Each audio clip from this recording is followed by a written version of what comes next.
অন্যতম ভ্ৰাম্যমান নাট্য দল আবাহন থিয়েটাৰে যোৰহাটত আজিৰ পৰা নাট মঞ্চস্থ কৰিব। আজি শংকৰদেৱ ছেমিনাৰী খেলপথাৰত নতুনকৈ এখন পথাৰ পাইছোঁ, য'ত এনেদৰে ভ্ৰাম্যমান থিয়েটাৰ হৈছে। গতিকে আপোনালোক সকলো সাজু নাটক চাবৰ বাবে।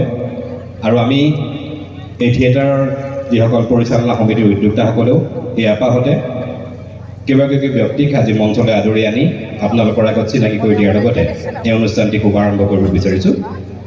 আমি জয়তে চিনাকি কৰি দিব বিচাৰিছোঁ আমাৰ মাজত উপস্থিত থকা আজিৰ অনুষ্ঠানৰ উদ্বোধক বিশিষ্ট অভিনেতা বন্ধুকৰ পৰিচালক অভিনেতা পবিত্ৰ বৰুৱা আমাৰ মাজত উপস্থিত আছে। লগতে চিনাকি কৰি দিছোঁ ভাতৃপ্ৰতিম চিদাংকু অংকুৰ বৰুৱা, বিশিষ্ট যুৱ নেতা সমাজকৰ্মী আৰু বিশেষকৈ থিয়েটাৰ পৰিচালনা সমিতিৰ মুখ্য পৃষ্ঠপোষক চিদাৰ্থ অংকুৰ বৰুৱা। লগতে উপস্থিত আছে ঢেকীয়াখোৱা নামঘৰ পৰিচালনা সমিতিৰ দিগন্ত শইকীয়াদী, লগতে মনীন্দ্ৰ মোহন শৰ্মা ডাঙৰীয়াও উপস্থিত আছে। আৰু লগতে আমাৰ মাজত উপস্থিত আছে আমি মানৱেন্দ্ৰ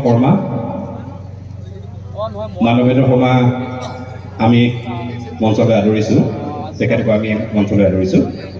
আৰু লগতে আপোনালোকৰ সকলোৰে আদৰৰ এয়া প্ৰস্তুতি কৰা কৰে, যি প্ৰস্তুতি কৰা কৰে সুদীৰ্ঘ এটা বছৰ যাত্ৰাৰ শেষত পুনৰ নিজৰ ঘৰলৈ উভতি আহিছে থিয়েটাৰৰ এই সম্পূৰ্ণ সম্ভাৰলৈ। আৰু আজি থিয়েটাৰৰ প্ৰথম নিশা যোৰহাটত, তাৰ বাবে আমি সকলো সাজু হৈছোঁ। মই সকলোৰে হৈ আপোনালোকে এটা হাত চাপৰি দিবৰ বাবে অনুৰোধ জনালোঁ। আৰু